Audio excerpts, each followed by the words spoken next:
Rain hammered the broken street of the lower quarter, and a girl pressed herself into a doorway, trying to disappear. Her name was Ilara, and she had learned long ago that the best way to survive was to be invisible. Guards did not look twice at invisible girls.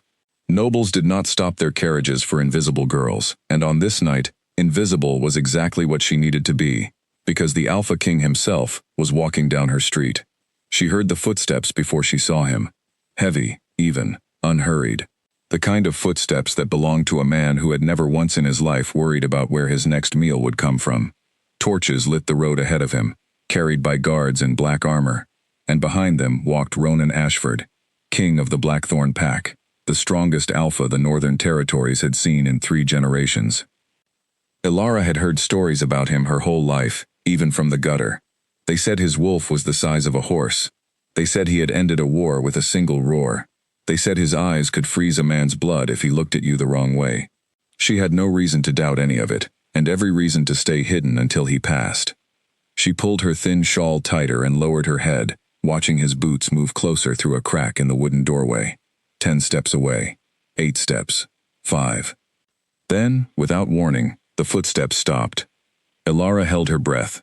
She had not made a sound. She had not moved. There was no reason for the King of Blackthorn to notice a beggar girl folded into a shadow, unless she had done something wrong without realizing it. Panic rose in her throat as she pressed harder into the wall, praying he would simply walk on. He did not walk on. The guards around him went still, confused, as their king turned his head slowly toward the doorway where she hid. Ilara watched his broad shoulders shift, watched the torchlight catch the sharp line of his jaw, and for one terrible moment, she believed she was about to be dragged out into the street and punished for some crime she did not know she had committed. Instead, Ronan Ashford took a step toward her and inhaled. It was such a strange thing to see a king do that one of his guards actually laughed under his breath before catching himself. Ronan did not care. He inhaled again, deeper this time, and something inside his chest cracked open, like a door that had been sealed shut for centuries. A scent had reached him on the wind, faint beneath the smell of rain and mud and rot, but unmistakable once his wolf recognized it. Warm, sweet, achingly familiar even though he had never smelled it before in his life. His wolf, a creature of immense age and immense pride, a beast that had never bowed to anything, let out a single word inside his mind that shattered every plan he had for that night. Mate. Ronan stopped breathing for a moment. He had gone 800 years without a single Alpha King finding his true mate, or so the old stories claimed, and he himself had long stopped believing the bond was real. He had told his mother as much only that morning, when she pressed him again about choosing a bride from the Fairweather Pack for the sake of an alliance. He had told her fate did not concern itself with kings. Fate, it seemed, had decided to prove him wrong in the middle of a rainstorm, in the poorest street of his own capital. He turned fully now, ignoring the confused murmurs of his guards, and walked toward the doorway, where the scent was strongest. The closer he came, the more his wolf clawed at the inside of his chest, desperate and wild, a feeling he had never experienced in centuries of ruling and fighting and surviving. Ilara saw him coming, and did the only thing she knew how to do. She tried to run. She was fast, faster than most people expected from someone so thin and small, but she was no match for an Alpha King. Ronan caught her wrist gently, so gently that it startled her more than a rough grip would have, and she froze the way a rabbit freezes when a wolf's shadow falls across it. "Please," she whispered, not looking up. Her voice shook. "I didn't steal anything. I didn't do anything wrong. Please let me go." Ronan looked down at her, this filthy, trembling, starving girl, who smelled more like home to him than his own palace ever had, and something in his chest twisted painfully. He had expected many things from the day fate finally answered him. He had not expected this. "I'm not going to hurt you," he said, and his voice came out rougher than he intended, thick with an emotion he did not have a name for. "What's your name?" Ilara finally lifted her eyes, and when she did, Ronan felt the last of his composure slip. Her eyes were a pale, unusual gray, striking against her dirt-streaked face, and there was something in them that made his wolf whimper with an ache he had never known before. Fear, yes. But underneath the fear, something else, exhaustion so deep it had become part of her bones. "Ilara," she said quietly, because refusing a king's question seemed like a fast way to end up in chains, or worse. Alara, he repeated, testing the name in his mouth as though it were something precious. Behind him, his guards exchanged uneasy glances, none of them quite understanding what they were witnessing. One of them, a broad-shouldered man named Garrick, who had served the crown for over a decade, finally cleared his throat. "My king," Garrick said carefully, "is something wrong?" Ronan did not look away from Alara. "Everything," he said, "is about to change." He crouched down in front of her, ignoring the mud soaking into his fine boots, ignoring the rain plastering his hair to his forehead, ignoring every rule of dignity his advisors had drilled into him since childhood. A king did not kneel. A king did not lower himself before a beggar in the street. And yet here he was, doing exactly that, because some pull far older and far stronger than royal etiquette had taken hold of him and would not let go. "How long have you lived on this street?" he asked her. Alara swallowed hard, still trying to understand why the most powerful man in the kingdom was crouched in front of her, instead of walking past like everyone else always did. "A few years," she admitted, "since I was cast out of my pack." Something dark flickered across Ronan's face at those words. Cast out. He knew what that meant among wolf packs, and it was rarely kind. A pack that cast out one of its own usually did so because the individual was seen as weak, as broken, as a burden not worth feeding. His jaw tightened at the thought of anyone looking at this girl and deciding she was not worth keeping. "Which pack?" he asked, his voice low and dangerous now, though not directed at her. Alara hesitated, unsure how much to share with a stranger, king or not. "It doesn't matter anymore," she said. "They don't want me, and I don't want them." Ronan studied her for a long moment, and slowly, carefully, he reached out and brushed a strand of wet hair from her face. She flinched at the touch, not from pain, but from surprise, because it had been years since anyone had touched her with anything close to gentleness. His fingers were warm despite the cold rain, and for one strange heartbeat, Alara felt something she had almost forgotten existed: safety. She pulled back quickly, unsettled by the feeling. "I don't understand what's happening," she admitted, her voice small. "Why are you doing this? Why are you even talking to me?" Ronan rose to his feet and offered her his hand, an act that made every guard behind him stiffen in shock. An alpha king did not offer his hand to a stranger, let alone a beggar found shivering in a doorway.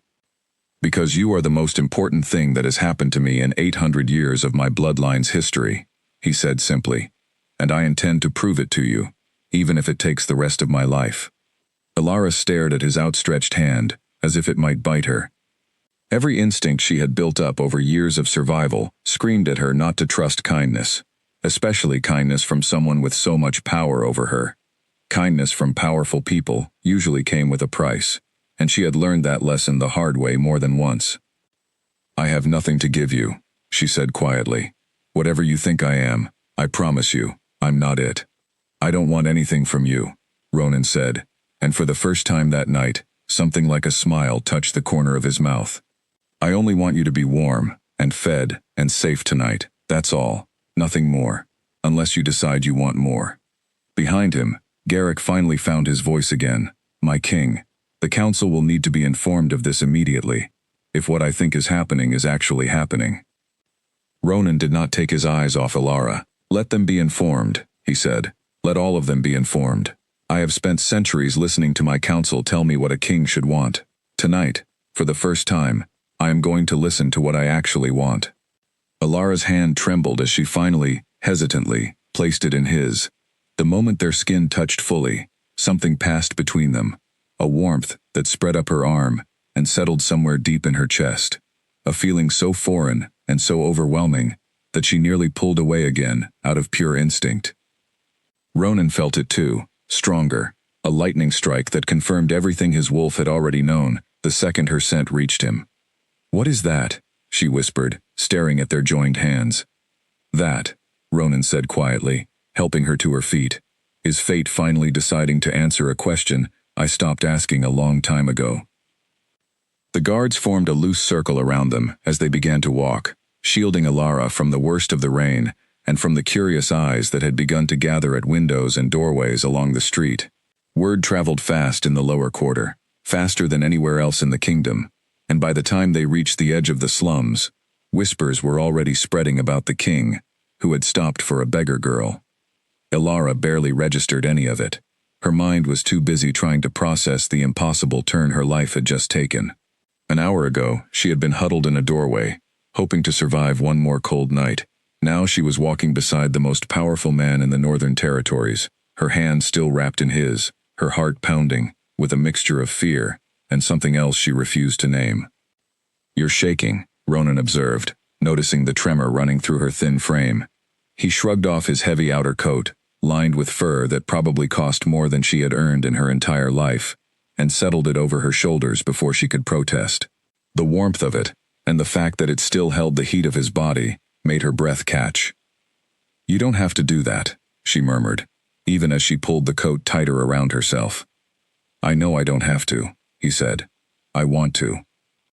They reached the edge of the lower quarter, where the broken cobblestones gave way to smoother, better-kept roads, leading toward the palace on the hill. Ilara slowed, staring up at the massive stone structure in the distance, its windows glowing gold against the dark, rainy sky. She had seen the palace from afar her entire life, a symbol of everything she would never have, everything that existed in a world completely separate from her own. "I can't go there," she said suddenly, panic creeping back into her voice. "I don't belong there.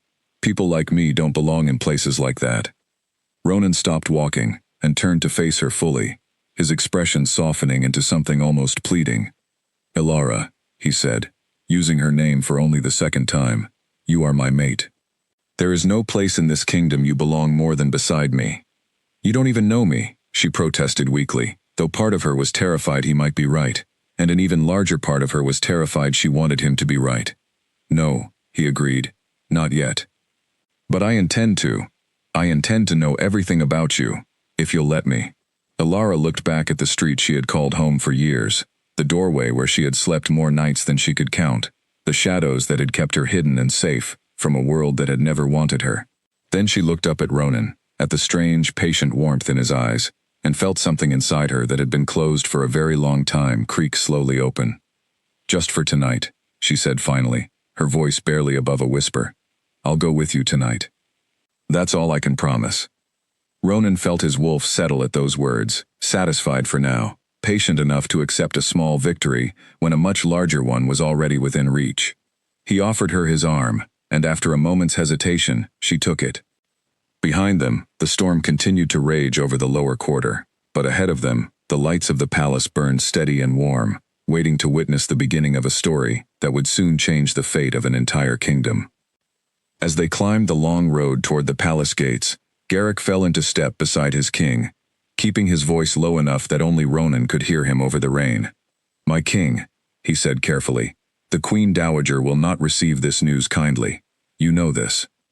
Ronan's jaw tightened, but his eyes never left the small, trembling figure walking silently at his side, wrapped in his coat, gripping his arm, as though she still expected the ground to disappear beneath her at any moment.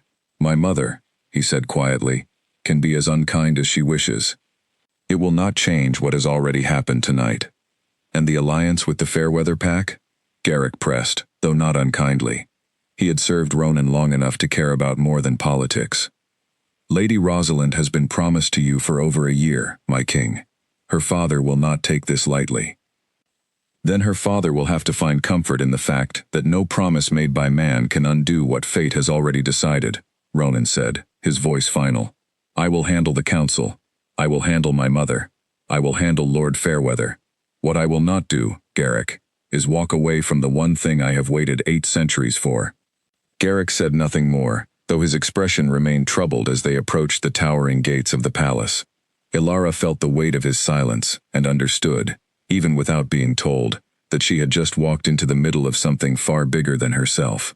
A kingdom's politics, a mother's expectations, an alliance that had likely taken years to arrange, and somewhere in the middle of all of it, a starving beggar girl who had done nothing but try to survive one more night in the rain.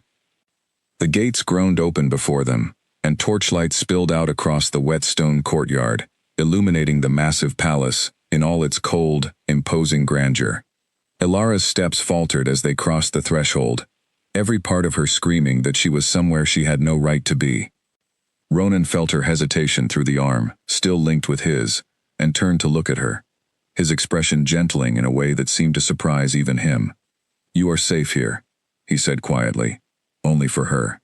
Whatever happens next, whatever anyone says or does, I promise you that you are safe here. I will not let anyone hurt you. Not tonight. Not ever." Elara looked up at the palace looming above them, then at the man beside her whose scent had somehow, impossibly, become the only thing in this cold, unfamiliar world that felt like it might actually mean safety. She did not fully believe his promise. Promises from powerful men rarely survived contact with reality, in her experience.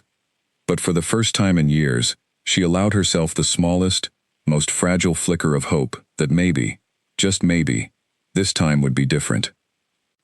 Somewhere deep in the palace, unaware of the storm about to descend on her household, Queen Dowager Isolde sat by a warm fire, entirely certain that her son's future was already decided. She had no idea that fate had already made its own decision, hours earlier, on a rain-soaked street, in the lower quarter of the very city she called home. And as Ronan led Elara through the grand entrance hall, past statues of ancestors who had ruled with iron discipline and calculated alliances, he felt his wolf settle into a strange, unfamiliar peace. Whatever battles lay ahead, whatever resistance his court and his mother and the entire weight of centuries of tradition might throw against him, one thing had already been decided the moment he caught her scent in the rain. He was never letting her go again. Behind them, the great doors of the palace swung shut, sealing out the storm, and sealing Elara into a world that was about to turn completely upside down.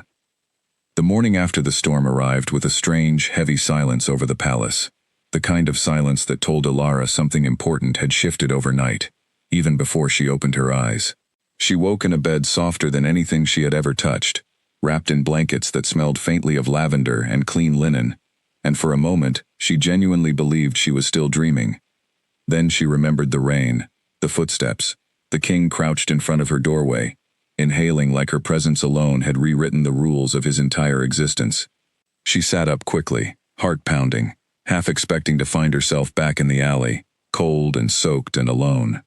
Instead, sunlight streamed through tall glass windows, and a young servant girl stood near the door, watching her with wide, curious eyes. "You're awake," the girl said, sounding almost relieved. "My name is Ivy. I've been asked to help you get ready this morning." Elara pulled the blanket tighter around herself, suddenly aware of how strange and out of place she must look in a bed like this. "Ready for what?" she asked warily. Ivy hesitated, glancing toward the door as if checking that no one else could hear her. "The king has asked that you join him for breakfast," she said carefully. "And I should warn you, the whole palace is talking about last night. Everyone wants to know who you are." Elara's stomach twisted. She had spent years training herself to be invisible, to avoid exactly the kind of attention Ivy was describing. The idea of an entire palace whispering about her, judging her, deciding what kind of person she must be, based on nothing but rumors, made her chest tighten with old, familiar dread. "They already hate me," she murmured, "and they haven't even met me."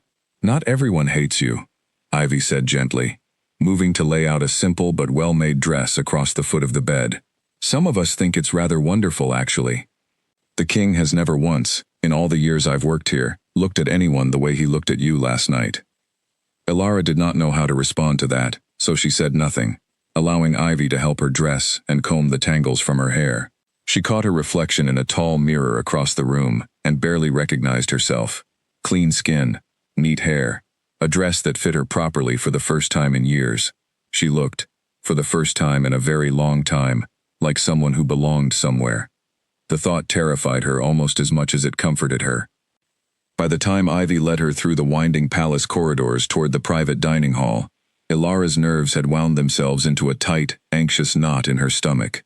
She could feel the eyes of servants and guards following her every step, whispers trailing behind her like a second shadow. She kept her gaze forward, her chin low, doing her best to disappear even though disappearing was no longer an option available to her. Ronan was already waiting when she arrived, seated at the head of a long table that could easily have sat 30 people, though only 2 places had been set. He rose the moment she entered, a small gesture that seemed to genuinely surprise the servants standing along the walls. "You slept well, I hope," he said, guiding her to the seat beside his own rather than across the table, close enough that she caught his scent again, warm and grounding despite the chaos of the morning. "I slept better than I have in years," Ilara admitted honestly, settling into the chair. "Though I keep expecting to wake up back in the street." Something flickered across Ronan's face, a mixture of tenderness and quiet anger at the life she had been forced to live before he found her. "That will never happen again," he said firmly. "I give you my word."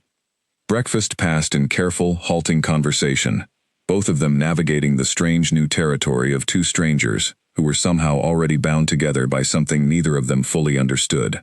Ilara learned that Ronan had ruled the Blackthorn Pack for nearly 200 years, inheriting the throne young after his father's death, carrying the weight of an entire kingdom on his shoulders for far longer than seemed fair for one person to bear. Ronan learned, piece by careful piece, fragments of Ilara's life that made his jaw tighten with barely restrained anger each time. She told him about her pack, though she kept the details vague, unwilling yet to relive the full story of the night they cast her out. She told him about the years since, moving from town to town, learning which streets were safest to sleep in, which shopkeepers might spare scraps of bread if she was polite enough, which alleys offered shelter from the worst of winter storms. "Why did they cast you out?" Ronan finally asked, his voice quiet but insistent, unable to hold the question back any longer. Ilara's hands tightened around her cup. "They said I was broken," she said softly. "My wolf never came. Every wolf shifts by the time they're 16. Mine never did. My pack decided that meant I was weak, or cursed, or both. They didn't want a broken girl bringing shame to their bloodline, so they left me on the edge of their territory one night and told me not to come back." Ronan's expression darkened, a low growl rumbling in his chest before he caught himself and forced it down. "That is not how a pack should treat one of its own," he said, his voice tight with barely controlled fury. "Whatever the reason for your wolf's silence, it was never a reason to abandon a child." "It doesn't matter anymore," Ilara said, though the flatness in her voice suggested otherwise. "I stopped expecting my wolf to come a long time ago. I've made peace with being what I am." Ronan studied her for a long moment, something calculating and protective moving behind his eyes, though he said nothing further on the subject. He had a suspicion already forming in the back of his mind, a suspicion he was not yet ready to share, because voicing it before he had proof would only give her false hope, or worse, false fear. Their quiet moment was interrupted by the sound of brisk footsteps echoing down the corridor. Footsteps Ronan recognized immediately with a small, resigned sigh. The doors to the dining hall swung open, and Queen Dowager Isolde swept inside, her silver-streaked hair pulled into an elegant, severe knot, her eyes sharp and assessing as they landed on Ilara. Behind her trailed 2 of her most trusted advisors, both wearing expressions of poorly concealed disapproval. "So," Isolde said coolly, stopping several feet from the table, her gaze sweeping over Ilara from head to toe, with the kind of scrutiny that made Ilara want to shrink back into her chair. "This is the girl the entire palace cannot stop talking about." "Mother," Ronan said, rising from his seat, his tone carrying a warning edge that only a lifetime of familiarity would recognize. "This is Ilara, my mate." Isolde's eyes flashed at the word, her composed expression cracking just slightly, before she smoothed it back into place. "Your mate," she repeated, as though tasting something bitter. "Forgive me, my son, but I was under the impression your mate would be someone worthy of standing beside a king, not a starving stranger pulled from a gutter." Ilara felt heat rush to her face, humiliation and anger tangling together in her chest, but she forced herself to stay still, to breathe, to remember every lesson survival had taught her about not reacting to cruelty that could not be won against. "That is enough," Ronan said sharply, his voice dropping into something closer to a command than a request. "Ilara is my mate, bonded by fate itself, not by politics or convenience. I will not have her spoken to this way in my own home." Isolde's jaw tightened, but she said nothing further on the matter, her sharp eyes lingering on Ilara for one more long, uncomfortable moment before she turned back to her son. "The council will need to be informed formally," she said instead, her tone clipped and businesslike. and Lord Fairweather will be arriving within the week to finalize the alliance with his daughter. I trust you have a plan for explaining this development. I will handle Lord Fairweather, Ronan said firmly. The alliance can be secured through other means. It does not require a marriage that was never meant to happen. We shall see, Isolde said, her tone leaving little doubt that she considered the matter far from settled. She turned on her heel and swept back out of the dining hall, her advisors trailing silently behind her, leaving a heavy, uncomfortable silence in her wake. Elara stared down at her plate, appetite gone, humiliation still burning hot in her chest. Maybe she's right, she said quietly, almost to herself. Maybe I don't belong here. Look at me, Ronan said gently, reaching over to tilt her chin up until her eyes met his. My mother has spent 200 years believing that duty and power are the only things that matter. She is wrong. Fate chose you, Elara, not politics, not convenience, not a treaty written by men who care more about land than love. You belong here because the universe itself decided you do, and I intend to spend every day proving that to you, and to her, and to anyone else who dares to doubt it. Elara did not fully believe him, not yet, the wounds of years spent being told she was worthless too deep to heal in a single morning. But something in the steady certainty of his voice settled some of the storm raging inside her chest, and for the first time since the guards had led her through the palace gates, she allowed herself to imagine, just for a moment, a future where she truly did belong. Outside the dining hall windows, storm clouds were already gathering again on the horizon, dark and heavy, a quiet warning of the battles still to come. News of the king's declaration spread through the palace like wildfire, and within days, it had spread far beyond the palace walls entirely, carried by traveling merchants and messenger hawks into every corner of the northern territories. By the end of the week, it seemed there was not a single soul in the kingdom who had not heard some version of the story, each telling more exaggerated than the last. Elara found herself the subject of constant, exhausting scrutiny. Nobles who visited the palace watched her with barely concealed curiosity, whispering behind gloved hands the moment they believed she was out of earshot.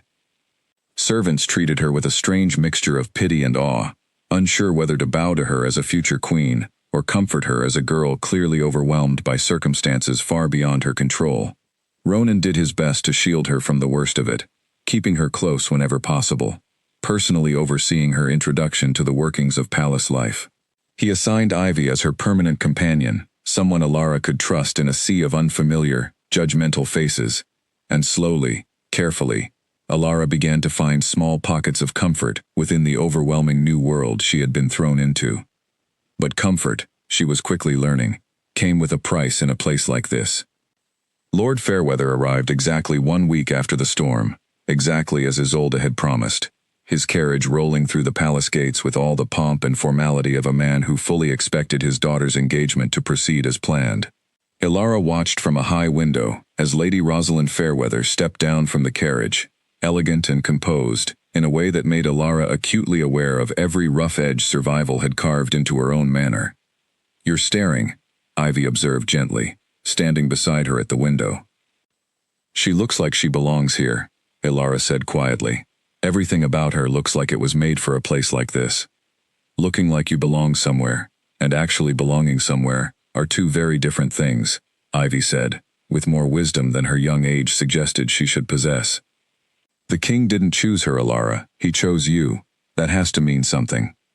Elara wanted desperately to believe that, but as the day wore on, and she was summoned to a formal dinner meant to address the tangled mess of the broken alliance, her confidence wavered more with every passing hour.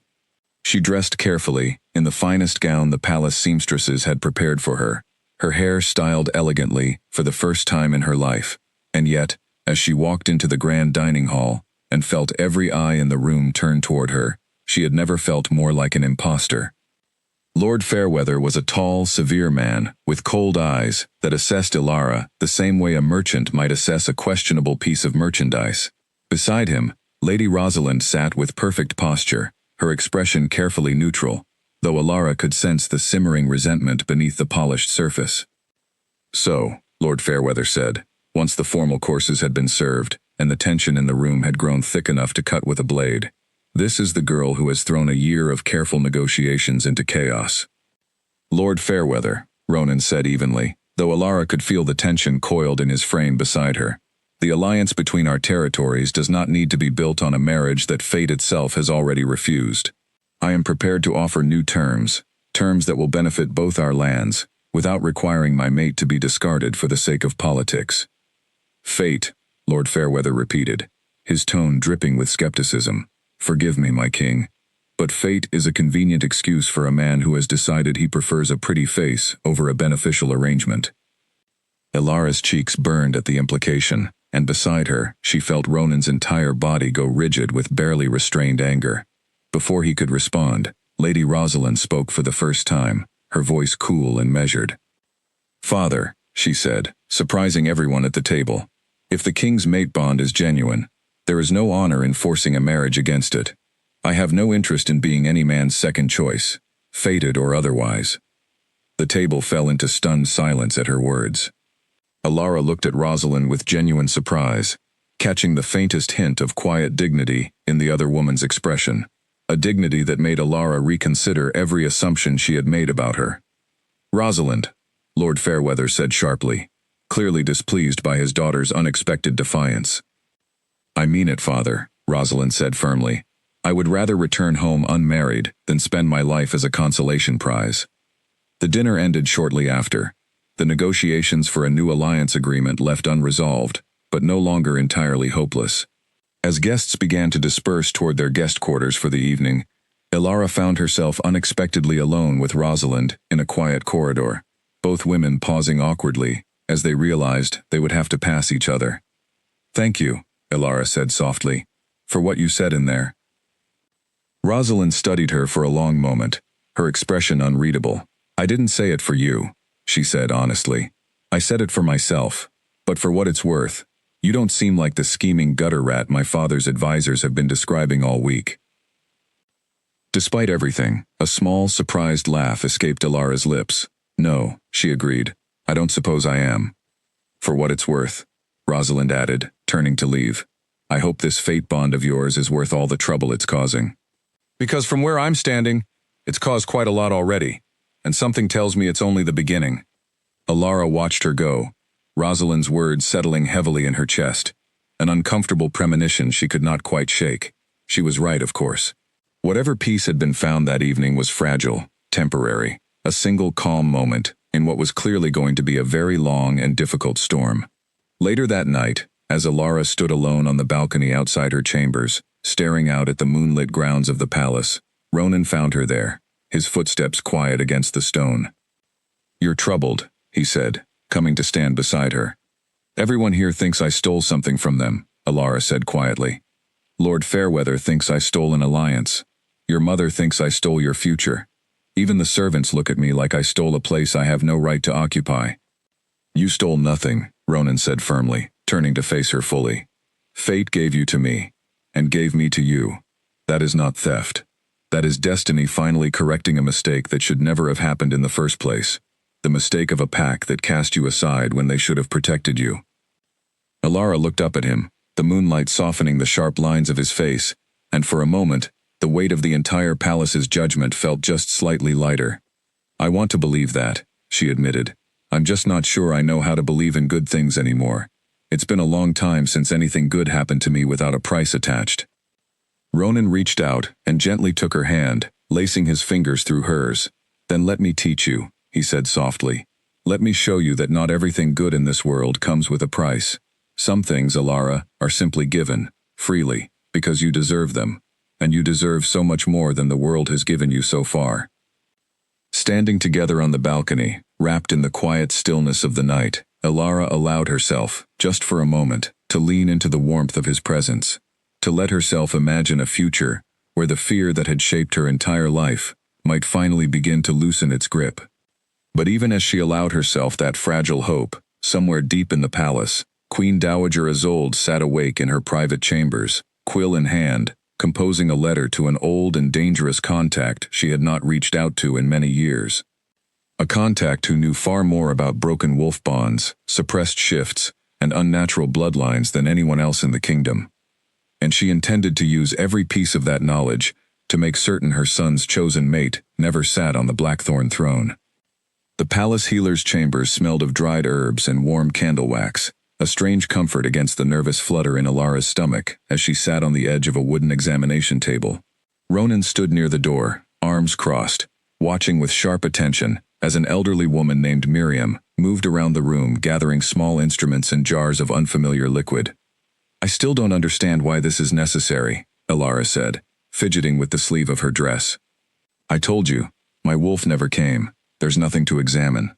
Miriam glanced at her with kind, knowing eyes, the kind of eyes that had clearly seen centuries of wolves pass through her care. "Humor an old healer, dear," she said gently. "Sometimes the things we believe about ourselves the longest are the things most worth questioning."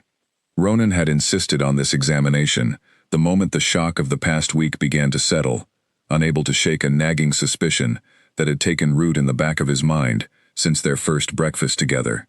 A wolf that never shifted was rare, but not unheard of. What troubled him was the timing of it, the fact that Alara's pack had cast her out specifically because of it, as though her silence had been convenient for someone rather than simply unfortunate.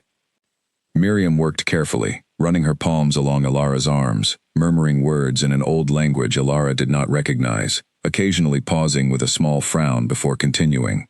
The examination stretched on for nearly an hour, filling the small room with tense, uncertain silence. Finally, Miriam stepped back, her expression troubled in a way that made Alara's stomach twist with dread.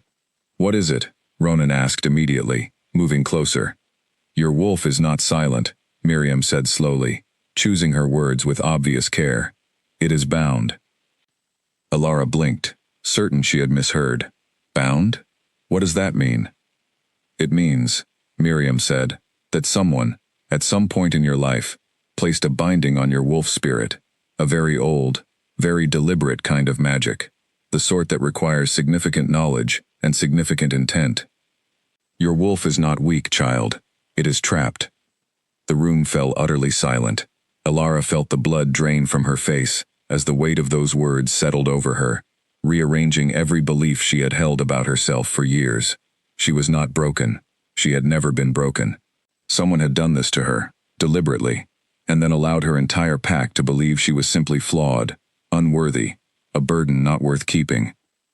"Who would do this?" Alara whispered, her voice trembling. "Why would anyone do this to a child?"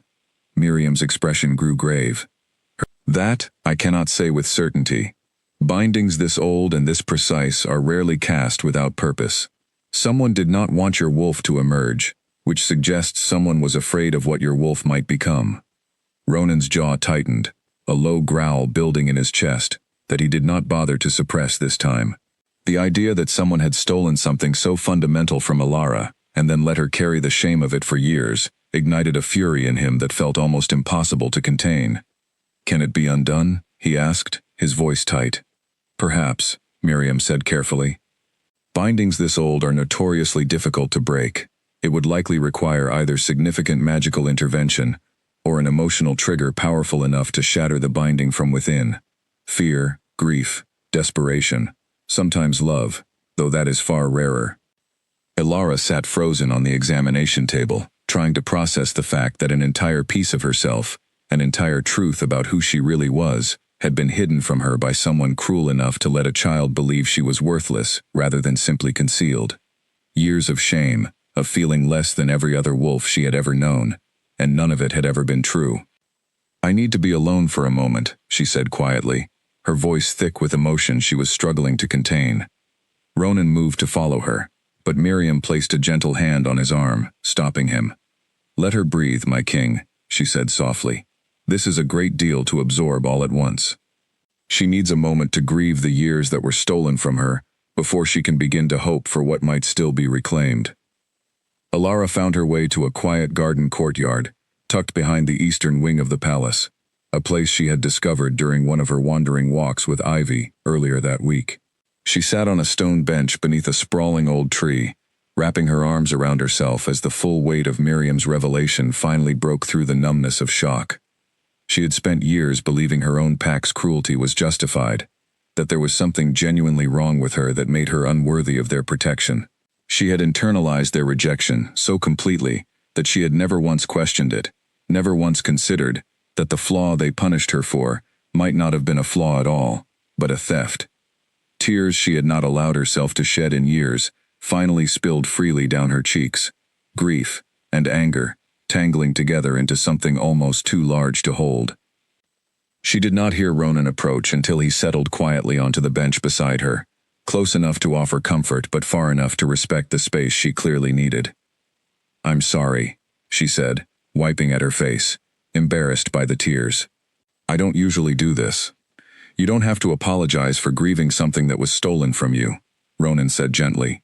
"You are allowed to be angry, Alara. You are allowed to mourn every year you spent believing a lie someone else forced upon you." "They told me I was weak," Alara said, her voice cracking. "My entire life. Everyone told me I was weak, broken, not worth the effort of keeping. And it wasn't even true. Someone did this to me on purpose, and I never even knew to be angry about it, because I didn't know there was anything to be angry about." Ronan reached over and gently took her hand, and this time she did not pull away, allowing herself the small comfort of his presence, as the storm of emotion continued to move through her. "Whoever did this to you," he said quietly, "will answer for it. I promise you that. Whoever cast this binding, whoever allowed your pact to believe you were something you were never actually meant to be, they will face consequences for what they've done." "I don't even know where to start looking," Alara admitted. "I don't know who could have done something like this, or why." "We'll find out together," Ronan said firmly. "You will not carry this burden alone anymore. Whatever it takes, however long it takes, we will uncover the truth of what was done to you, and we will make certain your wolf is finally free to become whatever it was always meant to be." Alara looked at him, at the fierce, protective determination in his eyes, and felt something shift inside her chest, a small but significant crack in the walls she had built around her heart, over years of learning that trust was dangerous, and hope was a luxury she could not afford. "Why do you care so much?" she asked quietly. "You barely know me. A week ago, you didn't know I existed." "Because you are my mate," Ronan said simply, "but also because no one, mate or not, deserves what was done to you. I would fight for you, even if fate had never bound us together, Alara. The kind of cruelty that was inflicted on you as a child deserves justice, regardless of who you are to me." Something about the sincerity in his voice, the complete absence of any hidden motive or expectation, settled a small but genuine warmth in Alara's chest, a feeling so unfamiliar after years of survival that she almost did not recognize it for what it was. Trust, a small, fragile seed of trust, taking root despite every instinct that told her it was dangerous to let it grow. They sat together in the quiet garden as the afternoon sun began to dip lower in the sky, casting long golden shadows across the stone path, and for the first time since arriving at the palace, Alara allowed herself to simply exist in a moment of peace, without fear, without the constant need to brace herself for the next cruelty the world might throw her way. It would not last.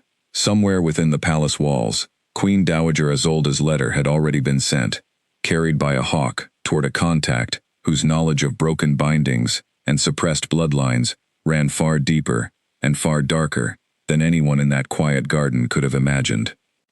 But for now, in this single golden afternoon, Alara allowed herself to simply breathe, to grieve what had been stolen, and to hope, however cautiously, for what might still be reclaimed. The ceremonial hunt had been a tradition of the Blackthorn Pack for as long as anyone could remember, a great gathering held once each season, where nobles and warriors alike tested their skill against the wild creatures of the northern forest. Ronan had hesitated to include Alara in this year's event, worried the pressure of public scrutiny might overwhelm her so soon after the revelations in Miriam's chambers, but Alara had insisted, determined to prove to the watching court that she was not the fragile, broken thing they still whispered about behind closed doors. The morning of the hunt arrived crisp and clear, the forest air sharp with the scent of pine and damp earth. Alara rode beside Ronan at the front of the procession, dressed in sturdy riding clothes rather than delicate silk, her chin held high despite the curious and skeptical glances cast her way by the assembled nobles. "You don't have to prove anything to any of them," Ronan murmured as their horses moved through the forest gates. "I know," Alara said, though her tightened grip on the reins suggested otherwise. "But I'm tired of being looked at like I might break. I want them to see that I won't." The hunt began with the traditional release of hounds, and the party split into smaller groups, each pursuing different trails through the dense forest. Alara found herself riding alongside Rosalind, an unexpected but welcome pairing, the two women having formed a cautious, growing friendship over the past several days despite the awkward circumstances that had first brought them together. "You handle a horse better than most nobles I know," Rosalind observed as they navigated a narrow forest path. "Years of running from people who didn't want me around," Alara said, a dry, humorless edge to her voice. "Turns out that builds a certain kind of skill." Rosalind gave a small, understanding nod, and the two rode in comfortable silence for a while, following the distant sound of hounds baying somewhere deeper in the woods. It was Rosalind's sharp eyes that first noticed something wrong, a flicker of movement in the trees above them that did not belong to any bird or squirrel. "Alara," she said sharply, reining her horse to a sudden stop. "Something's not right." The warning came a half-second too late. A loud crack split the air, and the branch of an ancient oak tree, weakened by something far more deliberate than natural decay, gave way directly above the path where Alara's horse stood. The massive limb crashed down with terrifying speed, and only the quick, panicked rearing of her horse saved Alara from being crushed outright, though the impact still sent her flying from the saddle into the underbrush below. Rosalind's scream echoed through the forest, drawing riders from every direction, but it was Ronan who reached her first, his wolf senses having caught the danger even before the branch fully fell, his powerful horse covering the distance in mere seconds. He found Alara on the ground, dazed and bruised but conscious, blood trickling from a shallow cut along her temple. His heart nearly stopped at the sight of her, and the fury that rose in him a moment later was so intense that several nearby warriors instinctively took a step back. "Don't move," he said, dropping to his knees beside her, his hands hovering carefully over her body, checking for more serious injuries, with a gentleness that contradicted the barely controlled rage simmering just beneath his composed exterior. "I'm fine," Alara said, though her voice shook. "Just startled. The branch just missed me." "That branch," Rosalind said, dismounting quickly and kneeling to examine the fallen limb, her sharp eyes scanning the breakpoint with growing suspicion, "did not fall on its own." Ronan followed her gaze, and his jaw tightened as he saw exactly what Rosalind had noticed. The break was too clean, too precise, the kind of damage that came from a blade rather than natural weathering or decay. Someone had deliberately weakened the branch, positioning it directly above the path they knew Alara would travel. "This was no accident," Ronan said quietly, his voice carrying a dangerous edge that silenced the murmuring crowd of nobles now gathering around them. Garrick pushed through the assembled riders, his expression grim as he examined the evidence for himself. "My king, if this was deliberate, someone within our own hunting party would have needed detailed knowledge of the route Lady Alara would take." The implication hung heavy in the cold forest air. Someone close to the court, someone with access to the day's planned hunting routes, had attempted to hurt Alara, and had very nearly succeeded in doing far worse than hurting her. Ronan helped Alara to her feet, keeping a steadying arm around her as Miriam, who had accompanied the hunting party as was tradition, hurried forward to examine her injuries more thoroughly. Alara's face had gone pale, not entirely from the fall itself, but from the slow, dawning realization of what had just happened. "Someone tried to kill me," she said quietly, the words feeling strange and unreal even as she spoke them. "Someone tried," Ronan said, his voice tight with barely restrained fury, "and someone will answer for it." The hunt was cut short, the entire party escorted back to the palace under heavy guard, the festive atmosphere of the morning replaced entirely by tense, uneasy silence. Alara was taken directly to her chambers, where Miriam cleaned and treated the cut along her temple, while Ronan paced the length of the room, his wolf clearly straining beneath the surface, barely contained by sheer force of will. "I need to know who had access to the hunting route," he said, more to himself than to anyone else in the room. "I need to know who has been in this palace long enough to know Alara's habits, her routine, her movements." "My king," Garrick said carefully from the doorway, "there is another possibility worth considering. The binding on Lady Alara's wolf was no small piece of magic. Whoever cast it clearly did not want her wolf to emerge. If they have learned that binding might be at risk of breaking, whether through Miriam's examination or simply through her proximity to a mate bond strong enough to challenge such magic, they may see her as a growing threat. Ilara's stomach turned at the implication. You think whoever bound my wolf as a child is here, in this palace, and is now trying to kill me before it breaks? It is possible, Garrick admitted grimly. And if that is the case, my king, then the danger to Lady Ilara did not begin today. It has likely existed since the moment you first brought her through these gates, perhaps even before. Ronan's expression hardened into something cold and lethal. A side of him Ilara had not yet witnessed, the side that had presumably allowed him to rule and protect his territory for 2 centuries. Then we increase her protection immediately, he said. No more unsupervised movement through the palace grounds. No more unaccompanied outings beyond the walls.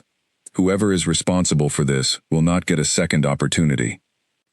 Ronan, Ilara said quietly, using his given name for the first time without any formal title attached. I can't live the rest of my life locked away out of fear.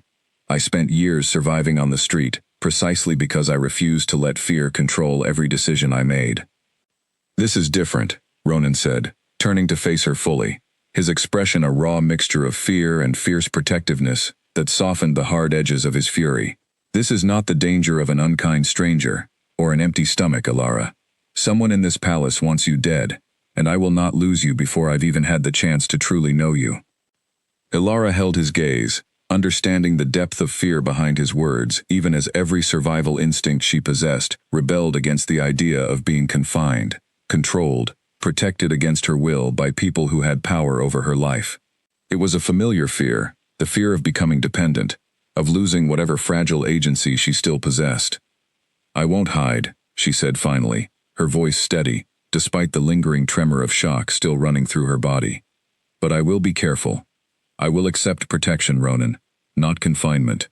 There's a difference. Ronan studied her for a long moment, torn between the overwhelming urge to lock her away somewhere safe and the recognition that doing so would only replace one kind of cage with another, a recognition that surprised even him with how quickly he had come to understand the particular wounds shaping the woman standing before him. Careful protection, he agreed finally. But Ilara, I need you to understand something. Whoever did this to you as a child, whoever attempted this today, they are not finished. This is only the beginning of a much larger threat, and we need to uncover the truth before they succeed where today they failed.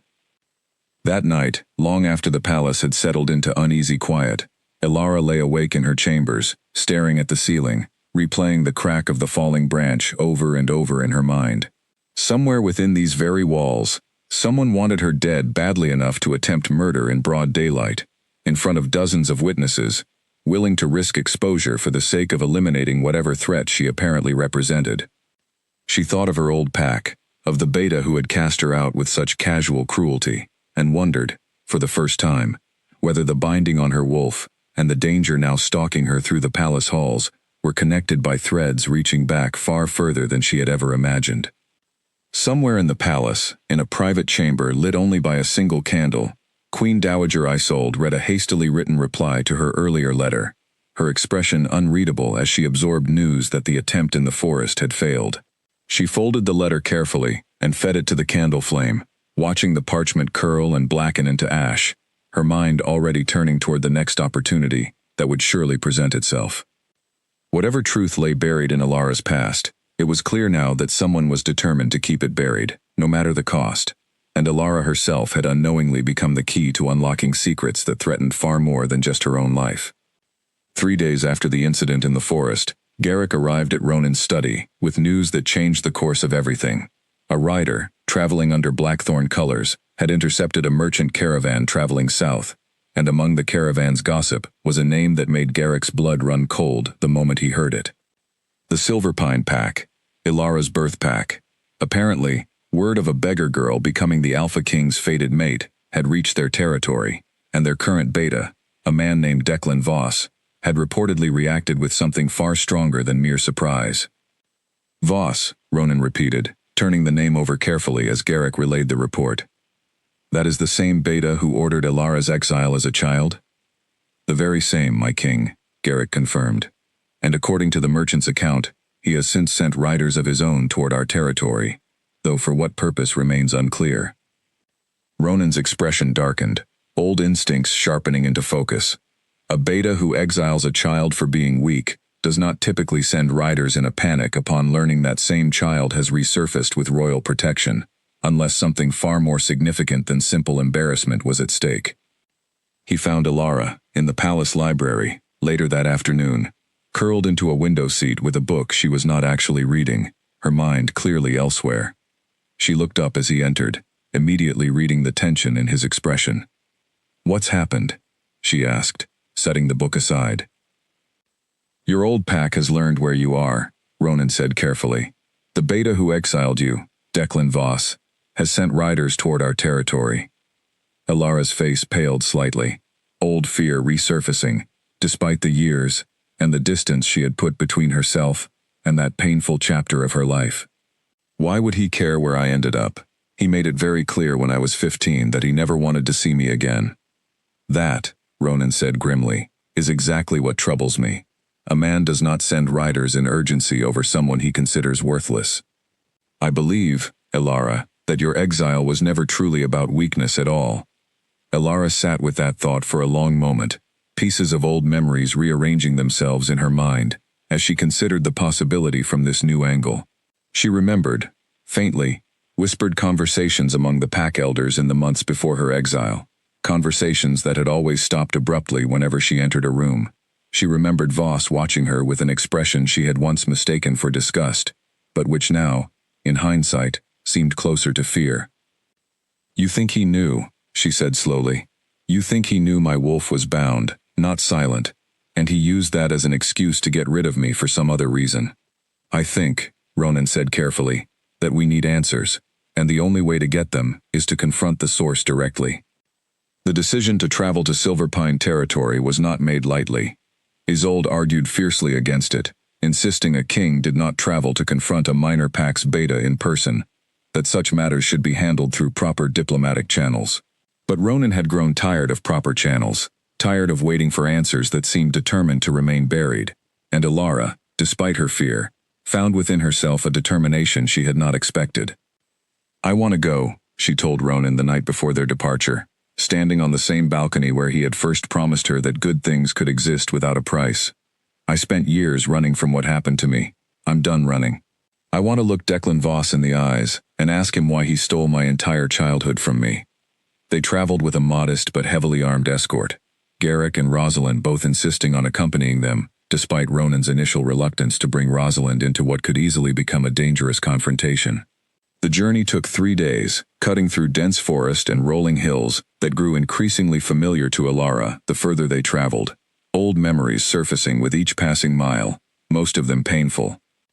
Silverpine territory announced itself with a change in the air, a subtle shift in scent and energy that made Alara's chest tighten with anxiety, long before they reached the pack's central settlement. Guards at the border eyed their approaching party with obvious alarm, quickly sending word ahead of the Blackthorn King's unexpected arrival. Declan Voss met them in the central courtyard of the Silverpine stronghold, flanked by several senior pack members, his expression carefully composed despite the visible tension in his shoulders. He was an older man, silver-haired and broad-shouldered, with sharp eyes that immediately settled on Alara, with an intensity that made her skin crawl. "Alara," he said, his voice carrying false warmth that did not reach his eyes. "It has been many years." "Not nearly long enough," Alara replied, surprising herself with the steadiness of her own voice. Ronan stepped forward, his presence radiating quiet, controlled authority. "Beta Voss," he said, "we have come with questions regarding the circumstances of Alara's exile from this pack, 8 years ago. Questions I expect you to answer honestly." Voss's composure flickered, just slightly, before he forced a diplomatic smile back into place. "Of course, my king, though I confess I'm uncertain what more there is to discuss. The girl's wolf never emerged. Pack law is clear on such matters." "Her wolf did not fail to emerge," Ronan said sharply. "Her wolf was bound, deliberately, by powerful and precise magic. Someone in this pack cursed a child, and then allowed the entire community to believe she was simply broken." The color drained from Voss's face, and for a brief moment, the careful mask he wore slipped entirely, revealing something far more complicated underneath. Fear, certainly, but also something that looked remarkably like guilt. "I don't know what you're suggesting," he said, though his voice had lost much of its earlier confidence. I think you know exactly what he's suggesting, Ilara said, stepping forward despite the way her hands trembled at her sides. I think you've known my entire life why my wolf never came, and you let everyone believe I was worthless, rather than admit the truth. Voss's jaw tightened, and for a long, tense moment, the courtyard held its breath, waiting to see whether he would continue to deny everything, or finally crack under the weight of years spent hiding an inconvenient truth. Your bloodline, Voss said finally, his voice low and strained, is not what you think it is, Ilara. Your mother was not simply a silver pine wolf. She carried a bloodline, so old and so rare, that its full power has not been seen in this territory for over 3 centuries. When you were born, the pack elders recognized markers in you that terrified them, markers that suggested your wolf, once unlocked, could rival or even surpass the strength of any alpha this territory has ever produced. Ilara stared at him, stunned into silence, the revelation crashing over her with a force she had not been prepared for. They were afraid of what you might become, Voss continued, his voice heavy with old, buried guilt. Afraid of the instability an uncontrolled bloodline like yours might bring to the pack's power structure. So they made a decision. Bind the wolf. Let the girl believe she was simply flawed. And when the binding held long enough, exile her, quietly, before anyone outside the pack ever learned the truth of what she truly was.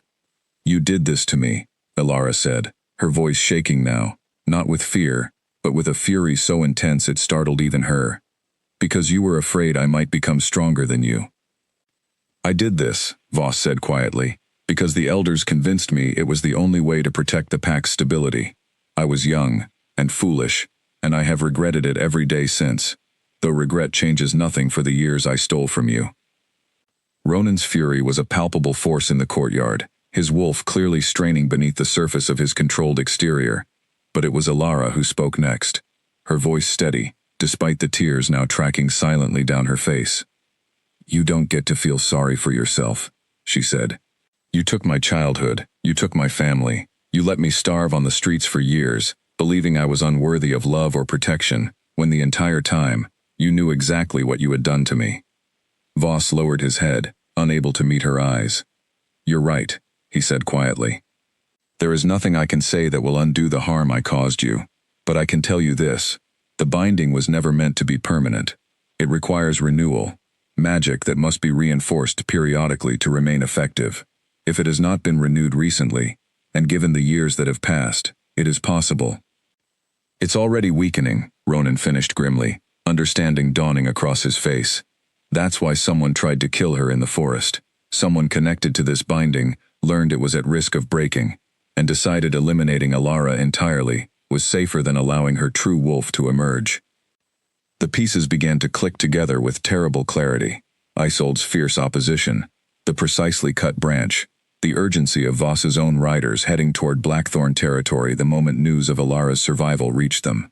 Someone, somewhere, had spent years protecting a secret worth killing to keep buried, and Ilara stood now at the center of a conspiracy far larger and far more dangerous than she had ever imagined. I need to know everything, Ilara said, turning back to Voss, her voice hardening with a new, unfamiliar strength. Every detail of this binding, every person who was involved in casting it. I am done being a victim of secrets other people decided I wasn't strong enough to know. Voss looked at her for a long moment, seeing perhaps for the first time the woman she had become despite everything done to break her, and nodded slowly.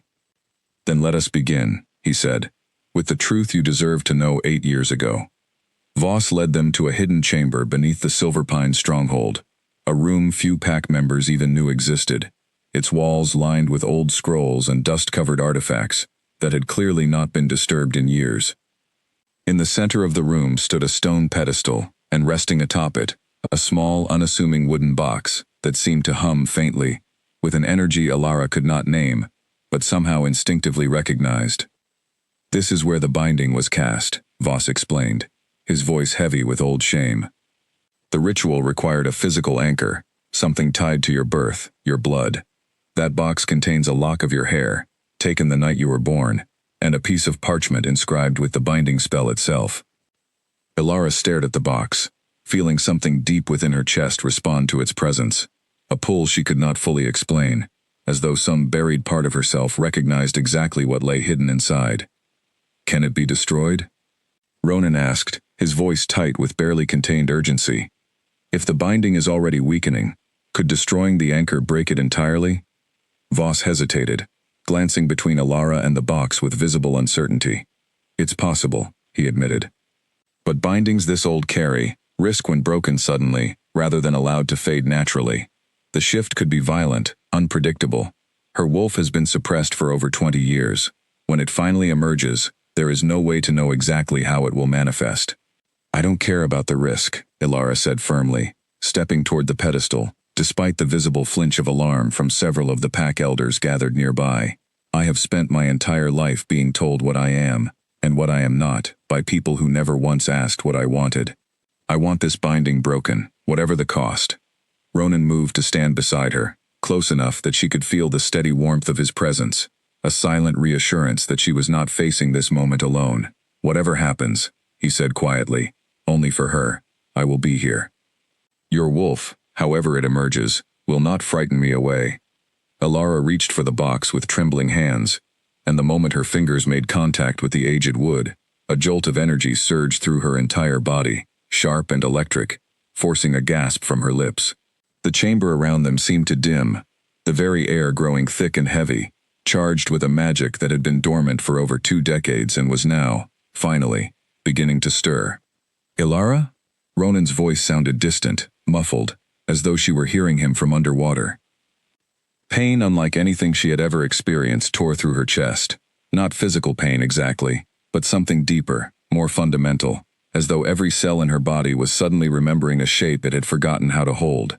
She dropped to her knees, the wooden box clattering to the stone floor beside her, and a low guttural sound tore from her throat, half sob, half growl, entirely unfamiliar. "The binding is breaking," Voss said, his voice rising with a mixture of alarm and awe. "Everyone, stand back. Give her space." Ronan refused to move, kneeling beside her, despite the obvious danger, his hands hovering protectively, even as the air around Alara crackled with barely contained energy. "I'm right here," he said fiercely. "I'm not going anywhere." The transformation, when it finally came, was unlike anything the assembled pack members had ever witnessed. Alara's body convulsed, bones shifting and reshaping, with a speed and intensity that spoke of decades of suppressed power, finally finding release all at once. Her cry of pain shifted gradually into something between human and animal, and then, in a final burst of blinding silver light that forced everyone in the chamber to shield their eyes, the transformation completed. Where Alara had knelt moments before, now stood a wolf, unlike anything Ronan or any of the Silverpine pack had ever seen. Her fur shimmered with a pale, almost luminous silver, catching what little light filtered into the chamber and reflecting it back in shifting, ethereal patterns. Her eyes, when she raised her head to look at the stunned faces around her, held the same striking gray as her human form, though now they carried an ancient, powerful weight that had not been there before. She was larger than any wolf in the chamber, larger even than Ronan's own formidable wolf form, her presence radiating a quiet, undeniable power that made even the eldest Silverpine warriors instinctively lower their eyes, in a gesture of respect they had not offered in decades. "By the old gods," Voss whispered, staring at the creature before him with something between awe and terror. "The bloodline stories were not exaggerated. This is exactly what we feared, and exactly why the elders chose to bind her all those years ago." Ronan approached slowly, carefully, extending his hand toward the massive silver wolf, his own wolf recognizing immediately, instinctively, that the creature before him was still, fundamentally, his mate. Alara's wolf regarded him for a long, tense moment, ancient intelligence clear in her striking eyes, before she lowered her great head and pressed it gently against his outstretched palm, a gesture of trust that settled something deep and anxious in Ronan's chest. "There you are," he murmured softly, running his hand along the impossibly soft fur of her muzzle. "There's the woman I've been looking for my entire life." Slowly, the silver light began to shimmer around her once more, and the transformation reversed itself, gentler this time, the years of suppressed power having found their first release, and settling now into something more manageable. Alara returned to her human form, exhausted and trembling, but very much herself, and Ronan caught her instantly, as her legs gave out beneath her, cradling her carefully against his chest. "I felt everything," she whispered, her voice hoarse and disbelieving. "I felt so much power, Ronan. I've never felt anything like that in my entire life." "You are extraordinary," he said softly, brushing damp hair away from her face. "You were always extraordinary. They just spent 20 years trying to convince you otherwise." Around them, the Silverpine elders and warriors stood in stunned, reverent silence, the weight of what they had just witnessed settling slowly over the chamber. Voss stepped forward hesitantly, his expression a complex mixture of shame and awe. "I owe you more than an apology, Alara," he said quietly. "What we did to you was a crime, born of fear rather than reason. Your bloodline is not a threat to be contained. It is a gift, one that should have been nurtured and celebrated, rather than buried in shame and secrecy." Alara, still weak from the transformation, but steadier now, with each passing moment, met his eyes with a new, unshakable strength. "I forgive the fear," she said slowly, choosing her words with care. "But I will not forget what was done to me, or the years I lost because of it. Whoever else was involved in this decision, whoever else knew and said nothing, I need their names. This ends today. No more secrets. No more hidden fears deciding my fate for me." Voss nodded solemnly, already moving to gather the old records that would reveal every name connected to the binding cast against her all those years ago. Records that would soon reveal a connection none of them had yet anticipated, one leading directly back to the very palace Alara now called home. As they prepared to make the journey back to Blackthorn territory, Alara stood for a long moment at the edge of the Silverpine stronghold, looking out over the land that had once rejected her so completely. She felt different now, not just physically, though the power humming beneath her skin was undeniable, but fundamentally, in the quiet, unshakable core of who she understood herself to be. She was no longer the broken, invisible girl who had begged for scraps in the lower quarter of a city that had never once looked her way. She was something ancient, something powerful, something that an entire pack had once feared enough to bury alive within her own body.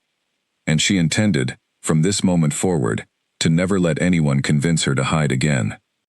The journey back to Blackthorn territory felt different in every way, from the anxious ride toward Silverpine days earlier. Alara sat straighter in her saddle, her presence carrying a quiet confidence that had not existed within her before, though the exhaustion of her transformation still lingered heavily beneath the surface. Rosalind rode close beside her for much of the journey, peppering her with careful, curious questions about the wolf she had witnessed emerging in that hidden chamber. "I've never heard of a bloodline like yours," Rosalind admitted, as they crossed into familiar Blackthorn lands. "Not in any of the old texts my family keeps." "Neither had I, until an hour before it nearly tore me apart from the inside out," Alara replied, though there was a new, wry humor in her voice that had not existed before their journey began. Garrick, riding just ahead of them, glanced back with an expression that mingled respect with lingering wariness. "The court will need careful preparation before your return, Lady Alara," he said. "News of what happened in Silverpine will have already reached Blackthorn by messenger hawk. There will be questions, concerns, perhaps even fear, among those unprepared for what your bloodline truly represents." "Let them be afraid," Ronan said firmly, riding at Alara's other side. "Fear born of ignorance will fade once they see the truth of who she is, not just what her wolf can do." Alara appreciated his confidence, though privately she harbored her own doubts about how smoothly her return to court would actually unfold. She had spent her entire existence being defined by other people's fear, first her birth pack, then the strangers on the street who saw only a beggar unworthy of notice. The idea that Blackthorn's court might simply accept her transformed reality without complication felt naively optimistic, even coming from a king as powerful and determined as Ronan. Her instincts, as it turned out, were entirely correct. The moment they passed through the palace gates, it became clear that word of the Silverpine revelation had spread rapidly, and not entirely in Alara's favor. Nobles gathered in hushed clusters throughout the courtyard, their whispered conversations falling into an uneasy, watchful silence as the returning party dismounted. Where curiosity had once colored the court's attention toward Alara, something sharper and more wary had now taken its place. Isolde awaited them in the grand entrance hall, her expression carefully composed, though Alara had learned enough about the Queen Dowager over the past weeks to recognize the calculated tension hidden beneath her polished exterior.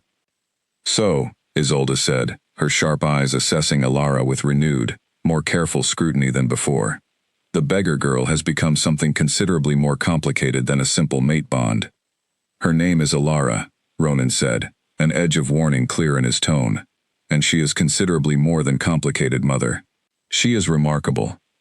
"Remarkable, or dangerous," Isolde countered smoothly. "A bloodline powerful enough to be feared by an entire pack, powerful enough that its own elders chose to bind it, rather than risk it emerging unchecked, is not something to be celebrated without careful consideration of the risks involved." "The only risk," Alara said, stepping forward despite the exhaustion still lingering in her limbs, her voice steady and clear enough to carry through the silent hall, "was fear itself. My bloodline did not choose to become dangerous. Fear made it dangerous, by hiding it, shaming it, and denying it the guidance it should have received from the very beginning. I do not intend to make that same mistake now that it has finally been freed." A murmur rippled through the assembled nobles, some clearly impressed by her composure, others still visibly uncertain. Isolde studied her for a long moment, something shifting almost imperceptibly behind her sharp, calculating eyes. "Bold words," Isolde said finally, "from a girl who did not know she possessed a bloodline at all until a few days ago." "Perhaps," Alara replied, holding her ground despite every old instinct urging her to shrink back from confrontation, the way she once had on countless streets and doorways. "But I have spent my entire life being underestimated by people who assumed weakness, where none actually existed. I would advise against making that same assumption twice." For a moment, something almost like respect flickered across Isolde's expression, before she smoothed it back into careful neutrality. "We shall see," she said, echoing the same non-committal phrase she had used weeks earlier, though this time it carried a different, more thoughtful weight. In the days that followed, Alara threw herself into understanding the fullness of what had been unlocked within her. Miriam worked closely with her each morning, teaching her to control the shifts that had begun occurring more frequently, as her body adjusted to decades of suppressed power finally finding release. Garrick, surprising everyone including himself, took a personal interest in training her alongside Blackthorn's warriors, recognizing in her the raw potential of a fighter who had simply never before been given the tools to develop it.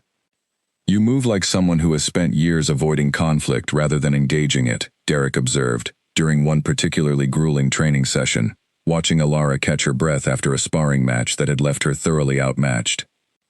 "I spent years avoiding conflict, because conflict usually meant getting hurt worse than I already was," Alara admitted, wiping sweat from her brow. "Running was survival. Fighting back never seemed like an option available to someone like me." "It's available now," Garrick said simply, offering her a hand to help her back to her feet. "The question is whether you're ready to claim it." Alara found, with each passing week, that she was more ready than she had ever imagined possible. The training sharpened not just her physical abilities, but something deeper within her, a growing sense of self-worth that had nothing to do with anyone else's approval or acceptance. She was becoming someone entirely new, or perhaps, she considered during quiet evenings spent reflecting on her transformation, someone she had always been meant to become, before an entire pack's fear had stolen that possibility from her. Her relationship with Ronan deepened steadily throughout this period as well, evolving beyond the initial pull of the mate bond into something built on genuine partnership and understanding.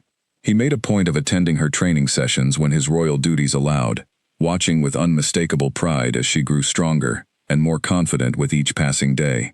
Evenings often found them together on the same balcony, where their bond had first begun to take real shape, sharing quiet conversations that ranged from the weight of royal responsibility to the simple, small joys neither of them had expected to find in each other's company. "You've changed," Ronan observed one evening, watching her practice a defensive stance he had taught her earlier that week, her movements now carrying a fluid confidence that had not existed even a month earlier.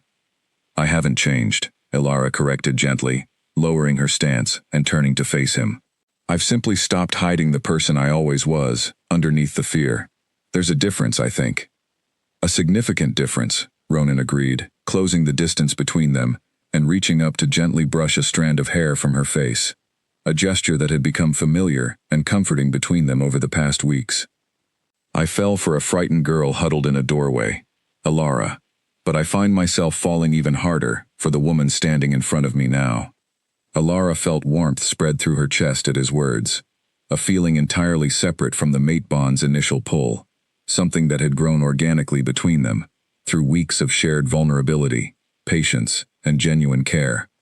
I think, she said softly, I'm starting to fall for you too, not just because fate decided we should be together, but because of who you actually are, underneath the crown and the title. Ronan's expression softened into something achingly tender, and he leaned down slowly, giving her every opportunity to pull away if she wished. She did not pull away.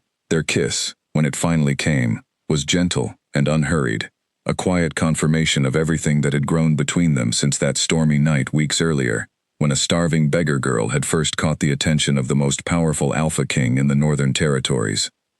But even as their bond deepened into something neither fate nor politics could easily unravel, danger continued to gather at the edges of their happiness. In a private chamber deep within the palace, Isolde received another carefully worded letter, this one carrying troubling news of growing unrest among several allied packs. Unrest stirred deliberately by whispers about a bloodline powerful enough to threaten the delicate balance of power that had held the Northern Territories together for generations. Whoever had orchestrated the attempt on Alara's life in the forest had not given up. If anything, the successful breaking of her binding had only intensified their determination, and the shadow of a conflict far larger than a single failed assassination attempt was beginning to gather on the horizon, threatening to engulf not just Alara and Ronan, but the entire kingdom they were both determined to protect.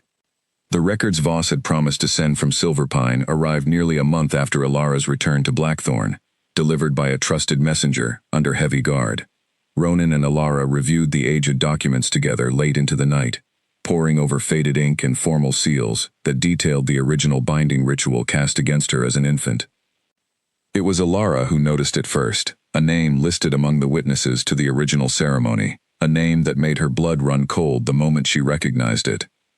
"This can't be right," she whispered, staring at the elegant, formal signature at the bottom of the page. Ronan leaned closer, and his expression darkened instantly as he read the name for himself. Isolde Ashford, witnessed and formally sanctioned by Queen Dowager Isolde, 20 years before her son would ever cross paths with the child whose fate she had helped seal. "My mother knew," Ronan said slowly, the pieces clicking together with sickening clarity. "She knew about your bloodline before I ever brought you through these gates. She has known this entire time."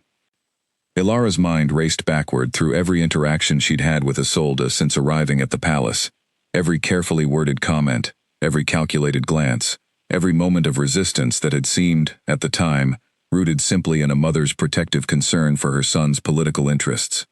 Now, in light of this devastating discovery, those interactions took on an entirely different, far more sinister meaning. "The letter," Ilara said suddenly, remembering something Ivy had mentioned in passing weeks earlier, a rumor overheard among the palace staff about the Queen Dowager sending an urgent message the very night Ronan first brought Alara through the gates. "Ronan, she must have sent word to someone the moment she learned about me. That's why the branch fell in the forest. That's why my old pack panicked when they learned I had survived and resurfaced with royal protection."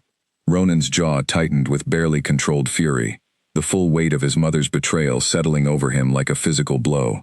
He had expected resistance from her, expected disapproval and political maneuvering, but the deliberate, decades-long conspiracy to suppress and then eliminate his fated mate was a betrayal of an entirely different magnitude. "I need to speak with her," he said, rising abruptly from the table, his entire frame radiating barely contained rage. They found Isolde in her private study, seated calmly by the fire, as though the world had not just shifted irreparably beneath her feet. She looked up as they entered, and something in her expression told Alara immediately that the Queen Dowager already understood exactly why they had come. "You knew," Ronan said without preamble, his voice low and dangerous, in a way Alara had never heard from him before. "You knew about Alara's bloodline. You witnessed the binding ritual yourself, and you said nothing, not when I brought her home. Not when her wolf nearly killed her breaking free, not even now, weeks later, while someone continues trying to end her life."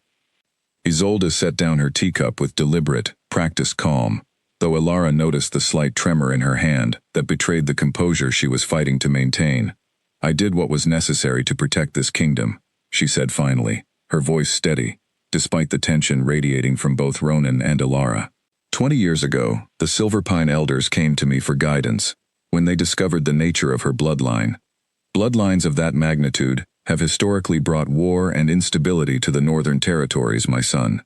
History is full of kingdoms, torn apart by power too great for any single pack or bloodline to safely contain.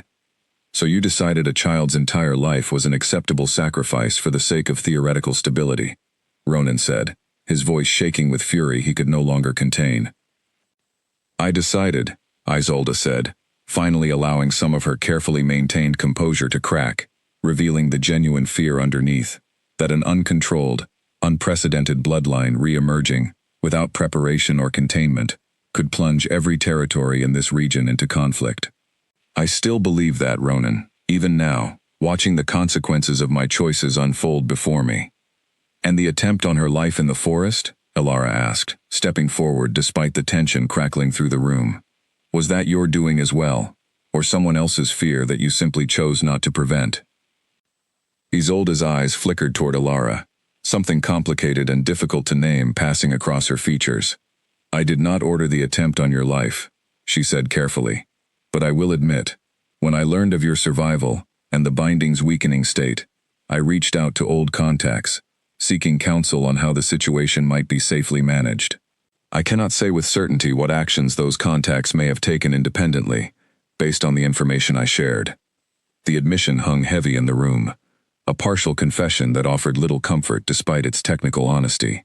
Ilara felt a fresh wave of anger rise within her, not just at the danger she had faced, but at the sheer, callous calculation with which her entire existence had been treated by people who had never once considered her as anything more than a threat to be managed. You will provide us with every name, every contact you reached out to, Ronan said, his voice hard as stone. Every single person who might pose a continued threat to Ilara's safety, and you will understand, Mother, that this conversation marks the end of any influence you hold over decisions concerning my mate, my throne, or this kingdom's future. Isolde's composure finally shattered entirely, genuine fear and regret breaking through the careful mask she had maintained for weeks. Ronan, please understand, everything I have done out of love for this kingdom, and yes, love for you. I could not bear the thought of watching everything our family has built collapse into war. Love does not require sacrificing an innocent child to a life of suffering and secrecy, Ronan said, his voice softening only slightly, the depth of his hurt evident beneath the anger. I need time, Mother, time to understand how to move forward from this, but know that whatever happens next, Ilara's safety comes first, above politics, above tradition, above even my relationship with you. They left Isolde's study with more questions than answers, though the names she reluctantly provided pointed toward a network of old, powerful contacts scattered across several allied territories, individuals who had spent decades quietly monitoring and containing what they perceived as a dangerous, unpredictable threat.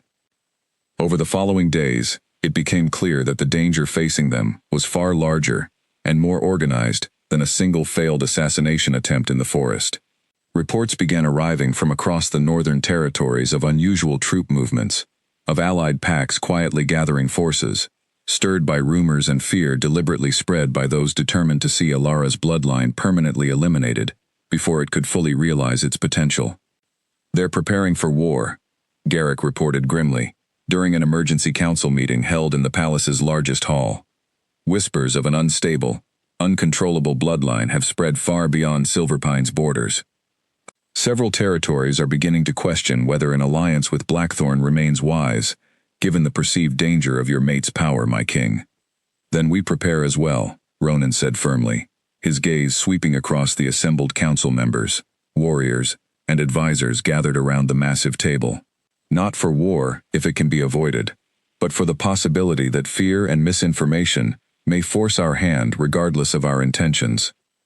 Ilara sat quietly beside him throughout the meeting, absorbing the weight of what her existence had unknowingly set into motion. An entire region on the edge of conflict, alliances fracturing under the pressure of fear and old prejudice. All because a bloodline she had never asked for, and had only just begun to understand, threatened the fragile balance of power that had held for generations. "This isn't your fault," Ronan said quietly, once the council meeting had ended, and they found themselves alone in the quiet corridor outside the hall. "None of this is your fault, Ilara. You did not choose this bloodline. You did not choose to be born into circumstances that frightened people enough to try destroying you, before you'd even had a chance to live." "I know that," Ilara said, though the weight in her voice suggested the knowledge offered little comfort. "But I also know that whatever happens next, whatever conflict unfolds because of fear surrounding what I am, I refuse to let it be for nothing. If I have to stand and fight to prove that my bloodline is not the threat everyone assumes it to be, then that is exactly what I intend to do." Ronan looked at her with a mixture of pride and fierce protectiveness, seeing clearly now the full measure of the woman fate had chosen for him. Not simply a mate bound by scent and instinct, but a partner, strong and determined enough to face down an entire region's fear and prejudice without flinching. "Then we face it together," he said, taking her hand firmly in his own. "Whatever comes next, whatever battles must be fought, you will not face any of it alone." Outside the palace walls, storm clouds gathered once more over the northern territories. Not the simple rain that had brought them together weeks earlier, but something far more ominous. The early warning signs of a conflict that threatened to reshape the entire balance of power across the land, with Ilara standing at its very center, no longer hiding, no longer afraid, ready at last to claim the strength that had always been rightfully hers. The coalition of fearful territories arrived at Blackthorn's northern border 3 weeks later, a combined force larger than anything the region had seen in over a century, led by an alliance of betas and minor alphas, who had allowed old prejudice and manufactured fear to convince them that Ilara's bloodline represented an existential threat, requiring immediate, decisive action. Among their ranks, quietly orchestrating much of the fear-driven momentum, stood several of the very contacts Isolde had reluctantly named weeks earlier. Ronan had spent those 3 weeks preparing every resource Blackthorn possessed, strengthening defenses, rallying loyal allies, and working tirelessly alongside Ilara to ensure she was as prepared as possible for whatever confrontation awaited them. Garrick had trained her relentlessly, and Ilara had thrown herself into that training with a determination born of finally understanding exactly what she was fighting to protect, not just her own life, but the possibility of a future where fear no longer dictated who deserved safety and who did not. Rosalind, whose friendship with Ilara had only deepened over the preceding weeks, had returned to her father's territory to personally advocate for Blackthorn's cause, using her own considerable influence to peel away several wavering allies from the coalition's ranks before the conflict could fully ignite. Her efforts, combined with Ronan's diplomatic outreach, had managed to reduce the coalition's numbers somewhat, though a substantial and determined force still remained, arriving now at Blackthorn's border, with clear intent to end what they perceived as a dangerous threat before it could fully mature. Ilara stood beside Ronan atop the northern watchtower, looking out over the assembled coalition forces gathering in the valley below, torches and banners stretching further than she could easily count. Fear, old and familiar, threatened to rise within her chest, but she pushed it down, remembering every lesson Garrick had taught her, every quiet word of encouragement Ronan had offered during their weeks of preparation. "Are you ready?" Ronan asked quietly, his hand finding hers as they watched the forces below begin to organize into formation. "I've spent my entire life being told I wasn't enough," Ilara said, her voice steady despite the enormity of what awaited them. "I'm done believing that. Whatever happens today, I intend to prove them all wrong." The confrontation began not with immediate conflict, but with a tense parley in the valley between the two forces, Ronan and Ilara riding forward to meet the coalition's leaders under a flag of temporary truce. The leader of the coalition, an aging but powerful alpha named Edwin Marsh, regarded Ilara with open suspicion as she approached, his expression carrying the weight of decades spent believing the stories about her dangerous, uncontrollable bloodline. "We did not come here seeking unnecessary bloodshed," Marsh said, his voice carrying across the tense space between the two gathered forces. "But we cannot allow an unchecked, unprecedented bloodline to threaten the stability our territories have worked centuries to build. Surrender the girl for proper containment, and this conflict need not escalate further." She is not a threat to be contained, Ronan said firmly, his voice carrying the full authority of his crown. She is my mate, and more than that, she is a woman who has spent her entire life paying the price for other people's fear. I will not surrender her to anyone, Marsh, least of all to men more concerned with old prejudice than actual evidence. Evidence, Marsh scoffed, is precisely what concerns us. A bloodline capable of producing a wolf as powerful as the reports describe cannot simply be dismissed as harmless. Elara guided her horse forward, drawing herself up with the quiet confidence she had spent weeks cultivating.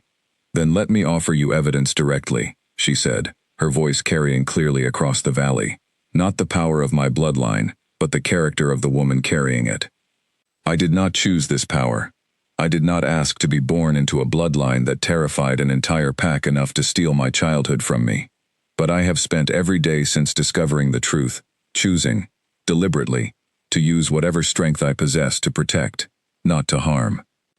A murmur rippled through the assembled coalition forces, some clearly moved by her words, others still visibly skeptical. It was in that charged, uncertain moment that a new threat revealed itself entirely, one that had been quietly orchestrating the coalition's fear from the shadows all along. A figure emerged from among Marsh's own advisors, someone Elara recognized instantly, despite the years that had passed, a face from her earliest childhood memories, one of the very elders who had originally ordered her binding as an infant. The elder, a gaunt and calculating woman named Fiona Blackwood, stepped forward with a small, ancient artifact clutched tightly in her hands, one that radiated an energy hauntingly familiar to the binding box Elara had encountered in Silverpine weeks earlier. This conversation is meaningless, Fiona said sharply, raising the artifact high enough for all to see. The girl's power cannot simply be reasoned with or negotiated away. It must be contained, permanently, before it destroys everything our territories have carefully built. Before anyone could react, Fiona spoke a sharp, guttural word, and the artifact in her hands flared with dark, angry energy, a corrupted echo of the same binding magic that had once imprisoned Elara's wolf for over 2 decades. Elara felt the pull immediately, a suffocating pressure closing around her chest, an attempt to force her wolf back into silence and submission. She refused to let it succeed. Drawing on weeks of training, on the hard-won confidence she had built through Garrick's relentless guidance and Ronan's unwavering support, Elara pushed back against the suffocating pressure with every ounce of strength she possessed. Her wolf, no longer weak or hidden, rose to meet the challenge, refusing to be silenced again after finally tasting freedom. Silver light exploded outward from her body, far more controlled and deliberate than her first chaotic transformation in Silverpine's hidden chamber. And this time, Elara maintained full conscious control as her wolf form emerged, powerful and magnificent, standing tall and unshaken before the entire assembled coalition. Fiona's binding attempt shattered entirely against the sheer force of Elara's reclaimed power, the ancient artifact crumbling to dust in the elder's stunned hands. Silence fell over the valley, broken only by the soft, retreating whimper of Fiona's own wolf, recognizing, too late, the catastrophic miscalculation of underestimating exactly what Elara had become. "You see now," Ronan said into the stunned silence, his voice carrying clearly across the valley, "exactly what kind of person my mate truly is. Not a weapon to be feared, but a woman strong enough to protect herself and everyone she loves, even against those who spent decades trying to convince her she was powerless." Marsh stared at Elara's wolf form, magnificent and controlled, radiating strength without a hint of the chaotic danger he had been led to fear, and slowly, visibly, the tension in his shoulders began to ease. "Perhaps," he said slowly, "we have been fighting the wrong battle entirely, guided by fear rather than truth." Elara shifted back to her human form, exhausted but steady, standing tall before the coalition that had gathered to destroy her. "I understand your fear," she said, her voice carrying genuine compassion despite everything she had endured. "Fear of the unknown is natural, but I am not your enemy, and I never wish to be. I only ask for the same thing every person deserves, the chance to be judged by my actions rather than by old stories and inherited prejudice." The tension that had gripped the valley for hours finally began to dissolve, coalition forces lowering weapons, as Marsh, after a long, considering silence, extended a formal offer of peace, an offer Ronan accepted immediately, relief and pride evident in every line of his expression. Fiona Blackwood was taken into custody, her decades-long campaign of fear and manipulation finally exposed and ended, and the fragile peace of the Northern Territories, though shaken, held firm. The following weeks brought a flurry of activity to Blackthorn Palace, as formal treaties were drawn up, old alliances reaffirmed, and new understanding slowly replaced decades of inherited fear surrounding Alara's remarkable bloodline. Isolde, humbled by the consequences of her earlier choices, worked quietly alongside her son to help rebuild the trust that had been fractured.